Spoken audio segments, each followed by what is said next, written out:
Top 12 anime of 2024 number 12 A trillion game. এইটার কাহিনী দুটো স্টুডেন্ট কিভাবে 0 থেকে শুরু করে 1 ট্রিলিয়ন ইয়েন ইনকাম করে সেইটার কাহিনী। প্রত্যেকটা এপিসোডে খুবই ভালো ব্রেন খাটিয়ে এরা চেষ্টা করছে টাকা ইনকাম করার, সেই জন্য টপ 12 এর মধ্যে এটাকে রেখে দিয়েছি। অনেক ভালো লেগেছে আমার পার্সোনালি, যদিও শেষ হয়নি, মোট 26টা এপিসোড আসবে, অর্ধেক শেষ হয়েছে।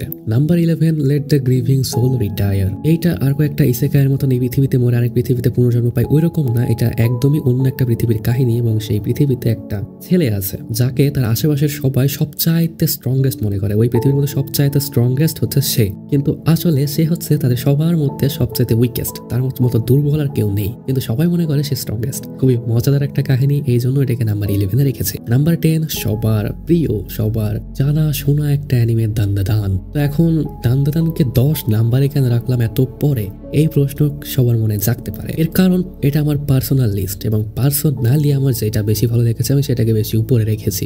আর এরপরে আমি আরেকটা ভিডিও নিয়ে আসবো যে এখানে ইউনিভার্সালি কোনটা সবচাইতে ভালো, মানে ইউনিভার্সালি টপ 10 বা 12 এরকম, মানে পুরো পৃথিবীর লোকেরা যেটাকে টপ 10 রেখেছে সেটাকে নিয়ে নেক্সট ভিডিওতে। আর এটা আমার পার্সোনাল লিস্ট, তাই দান্দাদান এখানে। তো দান্দাদানের কাহিনী কি বলবো, সবার জানারই কথা।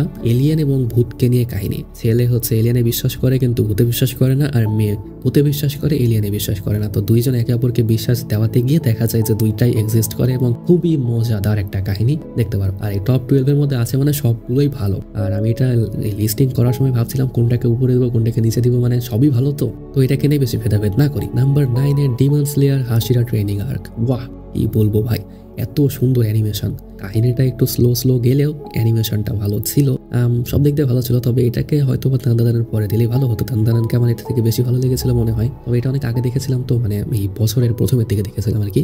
যাই হোক, 9-10 দান্দাদান আর ডিমন স্লেয়ার হাশিরা ট্রেনিং আর্ককে উল্টাপাল্টা করে নিও, বুঝতে পারবা। নাম্বার 8 একটা romance anime, danger in my heart part 2 বা সিজন 2। অন্যান্য রোম্যান্স অ্যানিমের থেকে এটা একটু আলাদা এবং এটা অনেক ভালো লেগেছিল আমার। আর অন্যদিকে যেগুলো অন্যান্য অ্যানিমেগুলো একটু স্লো রানিং, সেইখানে এইটার সিজন 12 লাস্টে যেটা আমরা এক্সপেক্ট করি সেরকম কিছু একটা হয়। আমি স্পয়লার দিব না, সেই জন্য এটা আমার ভালো লেগেছে এবং এটাকে 8 নম্বরে রেখেছি। Number 7 orb on the movement of the earth. এইটার কাহিনী পৃথিবীতে, মানে একটা পৃথিবীর কাহিনী বা হয়তো বা অতীতের কাহিনী, যে সবাই বিশ্বাস করে, পৃথিবীর লোকেরা বিশ্বাস করে যে পৃথিবী স্থির এবং সূর্য পৃথিবীর চারদিকে ঘুরে। সূর্য, চাঁদ এইগুলো পৃথিবীর চারদিকে ঘুরে আর পৃথিবী স্থির থাকে। এটা হচ্ছে ধার্মিক বিশ্বাস এই পৃথিবীর, কিন্তু অ্যাকচুয়ালি তো তাই না। আমরা জানি যে পৃথিবী সূর্যের চারদিকে ঘুরে এবং পৃথিবী নিজ অক্ষের উপরে ঘুরে। তো এই জিনিসটা যারা প্রমাণ করতে যায় তাদেরকে মেরে ফেলা হয়, যে তাদেরকে বলা হয় যে এরা হচ্ছে ধর্মবিরোধী লোক, এদেরকে শয়তান প্রসেস করেছে, তাই সবাইকে পুড়িয়ে ফেলা হয় মেরে। কিন্তু তারপরেও কেউ থামে না, অনেক লোক এরকম বের হয়, অনেকেই বের হয় যারা এইটাকে নিয়ে এক্সপেরিমেন্ট করে, এটাকে নিয়ে গবেষণা করে যে পৃথিবী আসলে সূর্যের চারদিকে ঘুরে, এবং লাস্টে গিয়ে তারা ধরা পড়লে তাদেরকে মেরে ফেলা হয়। এরকম কাহিনী, খুবই ইন্টারেস্টিং কাহিনী, এই জন্য এটাকে 7 নম্বরে রেখেছে। এরপরে সোকিমিচি মুনলিট ফ্যান্টাসি সিজন 2। সিজন 1টা অনেক ভালো লেগেছিল এবং সিজন 2টা তার চেয়ে আরো বেশি ভালো লেগেছে। সিজন 2টা এক্সপেকটেশনকে পার করে দিয়েছে। তবে একটা জিনিসের জন্য এটাকে আমার খারাপ লেগেছে যে সিজন 2তে কাহিনী শেষ হয়নি। তবে আবার একটা কারণ ভালো, যেহেতু আবার কাহিনী আরো বেশি আছে। তবে এখন সিজন 3 আসবে নাকি সেটার উপর নির্ভর করে। তো এটা আর কয়েকটা ইসেকাইয়ের মতনই, তবে এটা আর বেশি interesting. Number 5 solo leveling. Solo leveling সবাই হয়তো বা জানোই, এটা অনেক ফেমাস একটা অ্যানিমে, সবার জানারই কথা। এটার কাহিনী সবচাইতে দুর্বল আমাদের সিনেমার, মানে সরি এই অ্যানিমের মেন ক্যারেক্টার। তো তারা একদিন ডানজনে যায়, সেইখানে গিয়ে কি একটা ঘটনা ঘটে এবং তার সাথে সবাই মারা যায়। 3 জন বাদে সে এবং নায়িকা আর আরেকটা লোক, মোট 4-5 জন বেঁচে যায় আর কি। এবং সে পায় একটা অদ্ভুত শক্তি, অদ্ভুত একটা পাওয়ার। সে সবচেয়ে দুর্বল ছিল এবং এই পাওয়ার ব্যবহার করে সে আস্তে আস্তে শক্তিশালী হতে শুরু করে। কাহিনী তোমরা জানোই, আমি হুদাই কাহিনী বললাম। নাম্বার 4 ব্লিচ 1000 ইয়ার ব্লাড ওয়ার পার্ট 3। এইটার কাহিনী পার্ট 1 এবং 2 এর থেকে একটু খারাপ হলেও এটার অ্যানিমেশনটা ভালো ছিল এবং অন্যান্য অ্যানিমের থেকে এটা ভালোই ছিল, কাহিনী, অ্যানিমেশন সব দিক দিয়ে। আর ব্লিচে আমি যেগুলার সিজন, মানে সেকেন্ড সিজন বা থার্ড সিজন আসছে, তো এইগুলোর কাহিনী বলছি না, কারণ এইগুলোর কাহিনী বলতে গেলে আমাকে প্রথমটা কাহিনী বলতে হবে। টপ 3 বলার আগে আমার পার্সোনালি কিছু অ্যানিমে যেগুলো আমি এনজয় করেছি, ভালো লেগেছিল, তবে টপ 12 এর মধ্যে রাখিনি, সেইগুলো হচ্ছে পুনেরো ইজ এ কাওয়াইস line, a condition called love. এই কাহিনীতে এদের দুজনের মধ্যে এত ভালোবাসা দেখানো হয়েছে, আমার জেলাস ফিল হচ্ছিল এবং আমি চাচ্ছিলাম আমার ভালোবাসা যেন এইরকম হয়। এত ভালো লেগেছিল কাহিনীটা। তারপরে ওটাকে টপ 12 রাখিনি, আই ডোন্ট নো কেন। তারপরে গো গো লুজার রেঞ্জার। এইখানে কাহিনীটা ভিলেন কেন্দ্রিক, ভিলেনরা এইখানে ভালো না, ভিলেনরাও খারাপ আবার হিরোরাও খারাপ, মানে সব খারাপের মধ্যে খারাপ, খারাপের মধ্যে খারাপ দিয়ে কাহিনী।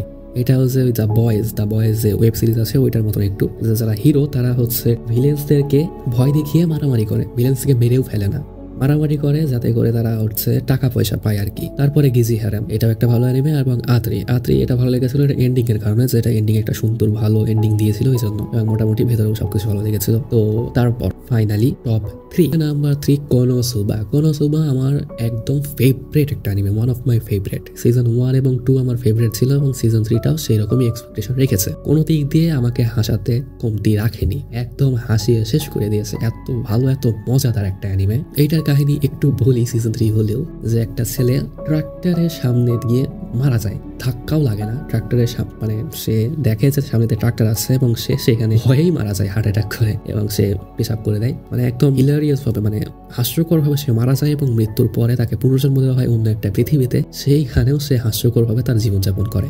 টপ 2তে রেখেছি 2টা অ্যানিমে, তার মধ্যে একটা হচ্ছে সিরিজ আর একটা হচ্ছে স্পেশাল এপিসোড। সিরিজটার নাম হচ্ছে মুরাই ইন লাভ। এত সুন্দর লাভ স্টোরি এবং এত হাস্যকর লাভ স্টোরি, একটা রোম্যান্স অ্যানিমে এত হাস্যকর হবে বুঝতেই পারিনি। খুবই ভালো লেগেছে, আমি খুবই এনজয় করেছি। প্রত্যেকটা এপিসোড আমাকে হাসিয়েছে, প্রত্যেকটা এপিসোড এনজয়েবল। তোমরা চেষ্টা করলেও নিজের হাসিকে আটকাতে পারবে না যে এই এপিসোডে আমি হাসবো না, বাট হাসতেই হবে। এত ভালো লেগেছে আমার অ্যানিমেটা। কাহিনীটা একটু বলে দিই, যে ছেলে যেই মেয়েকে পছন্দ করে, সেই মেয়েটা হচ্ছে সে তার স্কুলের টিচার। সে প্রপোজ করে কিন্তু টিচার বলে যে আমার তোমার মতন ছেলে পছন্দ হয়, আমার এরকম ছেলে পছন্দ। তখন সেই ছেলে ওই রকম ছেলে হয় এবং এইভাবে কাহিনীটাই হতে থাকে। খুব ইন্টারেস্টিং, খুবই ভালো, এই জন্য নাম্বার 2তে রেখেছে। তাহলে বুঝো কত ভালো। এবং নাম্বার 2তে এর সাথে আরেকটা যেটা রেখেছে সেটা হচ্ছে ওয়ান পিস ফ্যান লেটার। ভাই এটার অ্যানিমেশন দেখলে পাগল হয়ে যাবে, পাগল। প্রত্যেকটা ফ্রেম এত সুন্দর, আমি তো বারবার প্রতিটা সেকেন্ড 2বার 3বার করে দেখছিলাম, টেনে দেখছিলাম, যে একবার চলে যাচ্ছে আবার টেনে আবার দেখছি, এরকম এত ভালো। তারপরে number 1 the best anime of 2024 in my opinion is the Fable. এটা সবচাইতে আন্ডাররেটেড অ্যানিমে বলা যায় এই 2024 এর, কিন্তু আমার সবচাইতে বেশি ভালো লেগেছে। কারণ কাহিনী হচ্ছে জাপানে কিছু অর্গানাইজেশন থাকে আর কি, সেই অর্গানাইজেশনের মধ্যেও আবার সিক্রেট আরেকটা অর্গানাইজেশন আছে, সেটা হচ্ছে দ্য ফ্যাবল। তো এই ফ্যাবলের একটা মেম্বার হচ্ছে আমাদের এই অ্যানিমের মেইন ক্যারেক্টার, এবং মেইন ক্যারেক্টারটা ফ্যাবল মানে সে হচ্ছে যেগুলো আন্ডার কভার কাজগুলো করতে হয় এত ভালোভাবে করে, এর মতন নিখুঁতভাবে কেউ করতে পারে না। তো এখন সেই ছেলে এবং তার সাথে আরেকটা মেয়ে থাকে, দুজনকে ভাই বোন বানিয়ে নর্মাল জীবনযাপন করতে দেওয়া হয়। সে তো জন্মের পর থেকে শুধু ওই জীবনই দেখেছে, আন্ডার কভার আন্ডারগ্রাউন্ড জীবনই দেখেছে, কিভাবে মানুষদের মারতে হয়, কিভাবে এই করতে হয় ওই করতে হয়, এইগুলো ভালো জিনিস সে চোখে দেখেনি। তাই তার অর্গানাইজেশন তাকে একটা নর্মাল জীবনযাপন করতে বলে 1 বছরের জন্য, যে নর্মাল জীবনযাপন সে করতে পারে কিনা। এখন নর্মাল জীবনযাপন করতে গিয়ে তার জীবনে যে অবস্টাকেল গুলো আছে, তার পাস্টের মানে তার অতীতে সে যে কাজগুলো করতো, সেই কাজের প্রতিফলনগুলো যে জীবনে ঘটছে, এইগুলো নিয়ে অনেক ইন্টারেস্টিং। এটার মিউজিক, এটার অ্যাম্বিয়েন্স খুবই ভালো লেগেছে। অ্যাম্বিয়েন্স মানে কত সুন্দর, আমার মনোমুগ্ধকর। আমি মনে হচ্ছিল যে এপিসোড শেষ হয়ে গেল, কেন একটা এপিসোড আরও ছিল 50টা এপিসোড আসলে আমি দেখতেই থাকতাম। 25টা এপিসোড আছে এবং আমার কমই মনে হয়েছে এপিসোডগুলো, খুব ভালো লেগেছে আমার কাছে। এইটাই এই 2024-এর favourite anime, best one, number 1। আর তাছাড়াও এই 2024-এ আরও কিছু অ্যানিমে রয়েছে যেগুলো ফেমাস, সকলের প্রিয়, কিন্তু আমার পার্সোনালি ভালো লাগেনি, তাই আমি লিস্টে রাখিনি। তার মধ্যে রয়েছে রিজিরো সিজন 3, অনেক ফেমাস একটা অ্যানিমে, কিন্তু পার্সোনালি আমার এই সিজন 3টা ভালো লাগেনি, তাই আমি রাখিনি। রুরোনি কেনশিন সিজন 2, তারপরে Kaiju number 8, Mashle season 2, classroom of the elite season 3, Oshi no Ko season 2। Oshi no Ko season 2তে তো আমি সবচাইতে খারাপ অ্যানিমে লিস্টের মধ্যে রাখবো, ভালোই লাগেনি। উইন্ড ব্রেকার, শিকানোকো নো কোকোশি তানতান, এই কয়েকটা অ্যানিমে সবার ফেমাস, মানে সবার কাছে ফেমাস একটা অ্যানিমে, সবাই জানা মানা অ্যানিমে, কিন্তু আমার পার্সোনালি ভালো না লাগার কারণে লিস্টের মধ্যে রাখিনি। তো এই ছিল আমার টপ 12 অ্যানিমে অফ 2024। দেখা হচ্ছে 2025-এর নতুন অ্যানিমেকে নিয়ে ভবিষ্যতে। আর আমি এই ভিডিও বানানোর আগে